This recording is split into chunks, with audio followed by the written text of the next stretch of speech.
God Valley acabou, mas o flashback não. E tudo que acontecer daqui pra frente vai ser muito importante. Porque o que temos certeza é que no fatídico dia da morte do Harold, em que Loki é acusado e a fruta lendária desaparece, Shanks estava em Elbaf. E justamente o que ele disse pro Gaban era como tinha algo importante para contar pro Harold que não tinha dado tempo de contar para ele na Terra Sagrada. O Oda é muito espertinho porque nessa época, no 1152, a gente imaginava que esse encontro devia ter acontecido em um contexto diferente. Afinal, no início do flashback, o Harold estava em Marijoa na capacidade de rei, representando Elbaf diplomaticamente num grande evento como o Reverie. Mas no capítulo 1166, 38 anos atrás, ele não foi para a Terra Sagrada assim. Pelo contrário, ele arrancou os próprios chifres e se entregou como um escravo. Deve ser por isso que o Lolet.ow perguntou pra gente lá no Instagram: o que o Shanks foi falar para o Harold 14 anos atrás? Algo sobre Mu? O contexto mudou muito e agora um cenário bem diferente começa a pintar. Diferente, mas que já foi muito comentado aqui no canal Chapéu de Palha. Porque se você acompanha meus vídeos, você sabe que eu já falo há muito tempo que o Shanks com certeza teve algum tipo de treinamento lá em Marijoa. Seja participando dos Cavaleiros de Deus, ou meramente tendo ali alguma introdução à família antes de ser expulso. Porque outra coisa que é fato é que o Shanks é um pirata, ele não seguiu a vida lá. Mas o próprio arco de Elbaf já montou várias evidências para mostrar que sim, o Shanks teve alguma interação, uma participação lá. A mais forte delas é, claro, a marca que a gente vê no capítulo 1152 ali no braço do Shanks, enquanto ele conversa com o Gaban. Parece realmente muito uma espécie de uma marca do abismo, alguma marcação de Mu. O Sommers também tem uma tatuagem que lembra ela. E se não bastasse o irmão gêmeo do mal, que é o Shamrock, que já citou o Shanks, já citou ter encontrado o Shanks antes, a gente tem ainda outras evidências ainda mais interessantes, como por exemplo, o fato de que a espada especial do Shamrock se chama Cerberus e o Shanks também tem uma espada especial chamada Grifon, como se as duas tivessem a mesma origem.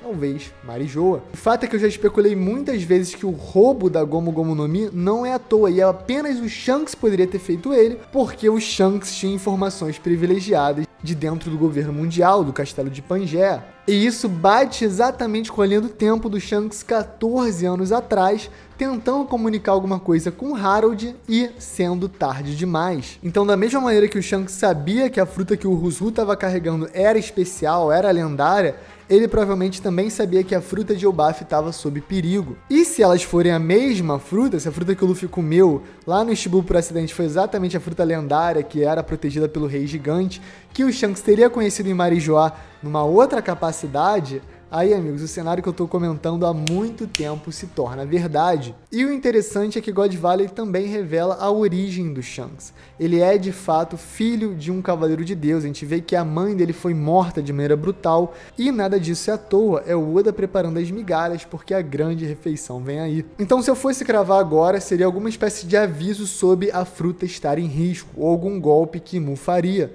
Só que no momento que o Harold já é um escravo há 24 anos do Imu, eu realmente não sei como é que isso funcionaria. Se o Harold estava completamente dominado ou se ele ainda estava sendo enganado de alguma maneira, dando alguma função para ele que ele acreditava ser boa.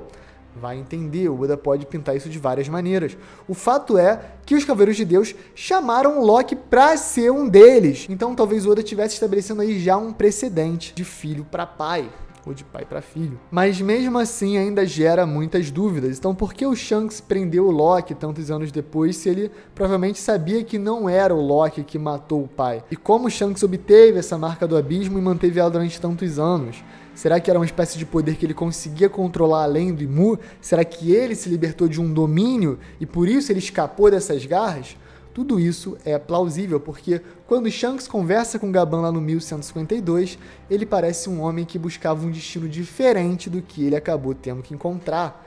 E isso também bate com a ideia de ser a criança da profecia, criado por Roger, mas com o sangue de um cavaleiro de Deus, Garlin. Fora, claro, a lendária história do Shanks entregar o braço porque também não queria essa marca mais com ele.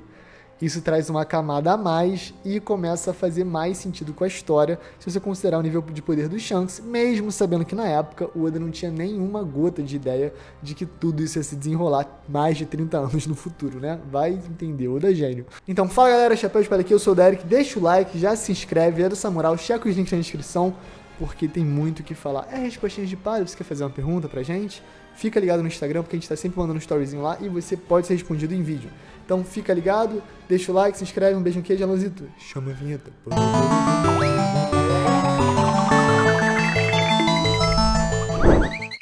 Breno.eticagwala manda o seguinte: imutem os corpos do Harold e do Shebek, por isso queria o Moria. É engraçado, né? Porque muita gente não lembra, mas isso até que faz bastante sentido. Na Guerra dos Melhores, Dom Quixote do Flamengo é mandado por superiores, então dando toda a ideia de ser, no mínimo, ali o Gorosei, pra matar, né? Ou talvez só realmente capturar o Gecko Moria. Àquela altura, se realmente o governo mundial conseguiu recuperar esses corpos, talvez o do Shebek e também talvez até o do Harold, porque aquilo foi 14 anos no passado, né? Quem sabe usaram o abismo para obter o corpo dele. Imagina o poder que o Moria não ia trazer aí. Ainda mais um Moria possivelmente controlado. Quem sabe o Mu não pode usar o Dome Reverse para controlar a fruta de um usuário a seu favor. Uma espécie de um One for All aí, meio maluco, meio One Piece. Acho que isso tudo é bem possível sim, tá? Eu acho que essa pode ser até a brecha para eventualmente ter aí uma espécie de um Edo Tensei One Piece, apesar que eu acredito que o Oda foi longe dessa porque teve várias oportunidades, várias vezes disso acontecer pelo Moria, e ele propositalmente parece ter tirado o Moria desse caminho de ser simplesmente uma ferramenta para alguém, a não ser que os piratas do Barba Negra usem ele na maldade, mas eu acho que não, porque o Kobe, pelo que deu a entender ali naqueles capítulos, conseguiu salvar o Moria e a Perona e o Absalom ali de Ratinosso. Angels_Leo 1. Flashback acaba esse ano. Eu acho que o último capítulo do ano vai ser no presente. Eu acho que vão ter mais, no máximo 4 capítulos. Eu acho que o flashback vai acabar em 3. Essa é a minha previsão. G.Burak. Barba Negra vai ser trabalhado menos como vilão agora que vimos o Shebek? Eu acho que pelo contrário. Eu acho que agora o Oda pode mostrar realmente que o Barba Negra é um vilão, mas você vai entender as ações dele. Não vai ser crueldade simplesmente por ser cruel, sadismo simplesmente por ser sádico. Na verdade, o Barba Negra vai ter um objetivo maior, sombrio, distorcido, perverso. E esse é o ponto. O Oda ama esse conceito, né? Quando a luz é distorcida, quando uma ideia boa é transformada em uma ideia egoísta. Eu acho que o Barba Negra vai incorporar isso muito bem. Mesmo Davy Jones, mesmo o Shebek não vão trazer toda essa dualidade nos seus pensamentos, quanto Barba Negra quando ele realmente ir além de todos os limites concebidos. Eu acho que o Barba Negra é sobre isso, é sobre ir além dos limites. Todos os personagens sonham, desejam, lutam, brigam, mas o Barba Negra faz da maneira mais brutal e cruel possível. Se você parar pra pensar, ele podia, de certa maneira, Tati, eu te desafio pela fruta até a morte, sei que lá, é agora, pela nossa honra de homem e tal. Quem sabe um pirata do Barba Branca não aceitaria esse desafio? Quem sabe o Barba Negra, que já era forte pra cacete, não ganhasse e levasse a fruta pra casa? Quem sabe um Dave Backfight teriam outras maneiras de fazer, mas não. Barba Negra é direto e é brutal e é cruel e é psicótico. Ele dá uma facada pelas costas no coração no mesmo cara que ele compartilhou um deck de navio durante décadas. Pelo seu poder absoluto, pelo seu destino absoluto. Então sim, eu quero ver o Barba Negra matar, trair, roubar, mentir a todo momento, porque eu quero que ele chegue no seu objetivo da maneira que não é certa, da maneira que não é correta, da maneira que não é a maneira que o Roger espera. E essa que é a graça. A gente vai ver o Luffy alcançar os seus objetivos da sua maneira, que a gente vai, obviamente, acabar admirando. E o Barba Negra a gente vai acabar reprovando. Mas ele tem que, eu acho que agora, vilanizar ainda mais, porque a gente conhece a origem do Barba Negra. A gente, de certa maneira, entende o que ele passou, a gente entende a obsessão dele. Mas aí, quando a gente já tiver entendido, ele vai nos jogar na nossa cara que ele é um desgraçado de novo. A gente vai falar, maldito Barba Negra! Rocha Tawan _. Tem chance do Dave Backfight ter começado para o Dave D. Jones recuperar os seus aliados do Reverse? Cara, esse conceito é bem legal, bem divertido, né? Talvez perdendo, sim, os seus aliados para esse pacto, o Dave Backfight, né, de devolver ali, pode ter surgido aí, né? Talvez algum poder Dave Jones de conseguir derrotar a figura na época que tinha feito o Dome Reverso, o próprio Imu, quem sabe, ou o demônio do Imu, e obter os seus tripulantes de volta.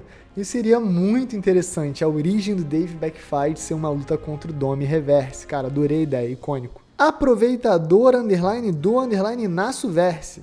No fim de tudo, Shebeck era um vilão ou apenas batia em crianças por esporte? Ele era um homem de uma outra geração.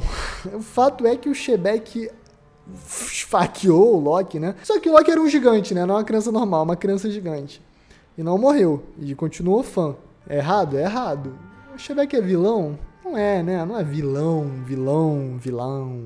No mundo de One Piece, certamente não, né? No contexto ali, deve ter já feito mais maldades, agredido inocente, quiçá até matado. Provavelmente sim. Não tem pirata exatamente bonzinho ali nesse contexto de One Piece. É que a gente vai se afeiçoando por eles, mas a gente não pode esquecer, cara. A marinha existe por um motivo justo, nobre. Tem muito pirata zaralhando no mundo de One Piece. Eles invadem vários portos de inocentes, matam civil, matam gente torta à direita, roubam pilha e fazem pior. Esse é o mundo de One Piece, né? E esse é o mundo que Mu quer que seja mesmo, quer que seja assim mesmo. Os piratas serem pessoas violentas, caóticas, que tornam perigoso sair das suas terras natais, é por design, é de propósito. Mas agora, os piratas que vão atrás de aventura, de liberdade, de respostas, de história, igual o Roger, esse pirata é péssimo pro Imu, e é exatamente por isso que a influência do Roger é importante. Ele brada para todos podem seguir a minha jornada e descobrir diferentes respostas. Mas o Shebeck, no caso, queria ser ele o rei do mundo, motivo que ele não podia compartilhar com ninguém, porque só dá para ter um rei, né?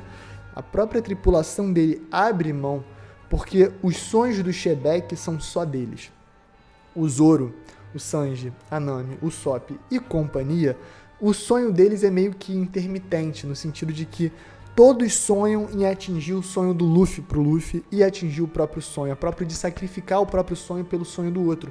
Não tinha ninguém assim na tripulação do Shebeck, entendeu? Então você pode ficar surpreso que o Barba Branca deu as costas, mas ao mesmo tempo você pode perceber que é exatamente como foi feito para ser.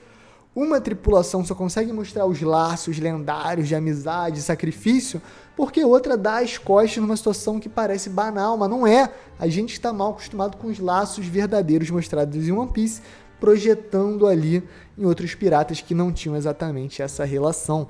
Por isso que o Shebeck é vilão? Não é, mas é herói também não é. Não é que o Luffy seja herói, mas ao mesmo tempo ele é sim um arquétipo de protagonista que a gente pode admirar, que mostra a maneira, entre aspas, certa de atingir seus objetivos. Agora, ele batia em criança por esporte, sim, e ele era bom, ele era um dos GOATs nesse esporte. Quem mais batia em criança em One Piece? Boa Hancock bate em gato. Meia Herzog. Roger se entregou para ser morto em frente ao público justamente para não ser Dome reversado? Pô, hipótese interessante, né? Especulação interessante. Sim, pode ser uma questão, ao mesmo tempo, eu acho que tanto faz o Roger ser Dome reversado ou não na cabeça dele, porque ele devia pensar que já estava para morrer, né? Ou será que ele tinha noção de que o corpo dele ia se recuperar caso ele fosse Dome reversado e por isso ele queria uma execução pública garantida ali, certo, 100% safe. Na TV o Imu não aparece, né? O Imu é igual o fantasminha do Super Mario que tu vira pra ele fica com vergonha. O Imu é assim. Eu acho que o Roger talvez soubesse. Hipótese interessante, gostei, boa. Ronaldo TJR.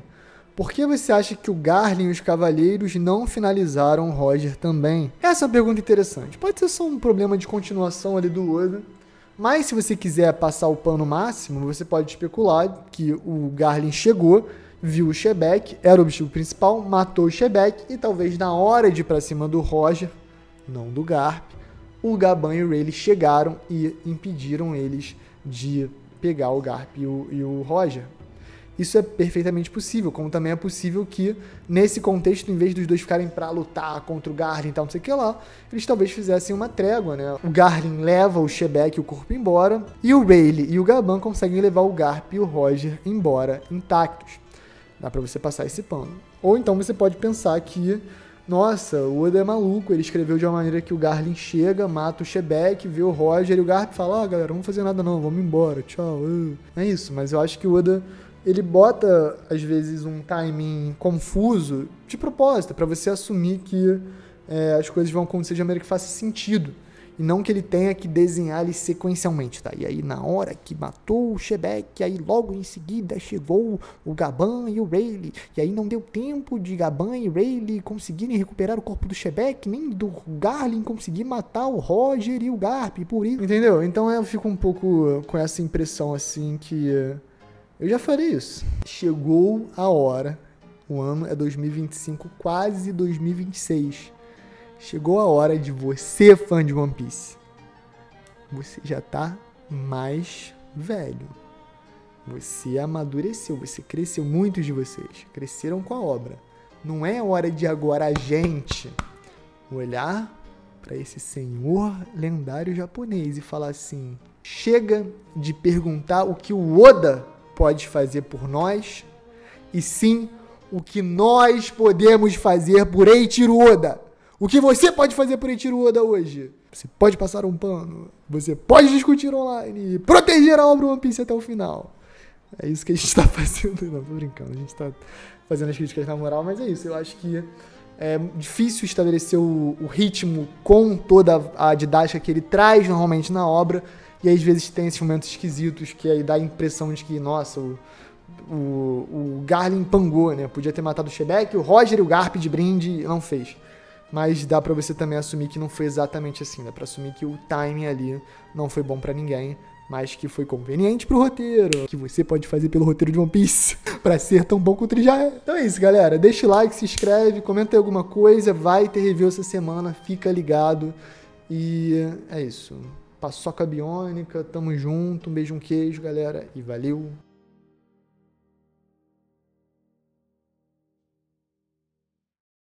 Pode palha secreto, eu conheço esse tal de Abel, eu conheço o pacto, o nome reverse do Abel. Ele tá falando assim, não, já entregamos o título e tal, já entregamos o título. Daqui a pouco Flamengo pangua 2, 3 jogos e aí Palmeiras campeão, entendeu? Não tô acreditando. Eu tenho grupo de WhatsApp de amigo de futebol, tá? E eu já escrevi várias vezes. Nada tira o título brasileiro do Palmeiras. Agora o Verdão tá gigante. Eu já escrevi isso. Tu acha que meus amigos palmeirenses gostam? Não, eles odeiam. Eles ficam, cala a boca, zica reversa e tal. E aí o Abel faz isso pro mundo, nacionalmente, na coletiva de imprensa, e acha que eu sou bobão. Eu não sou, não, amigo. É isso, galera. Um beijo, um queijo e valeu. Pode palha secreta. Chula do Alipa, hein? Gostaram? Pode palha secreta.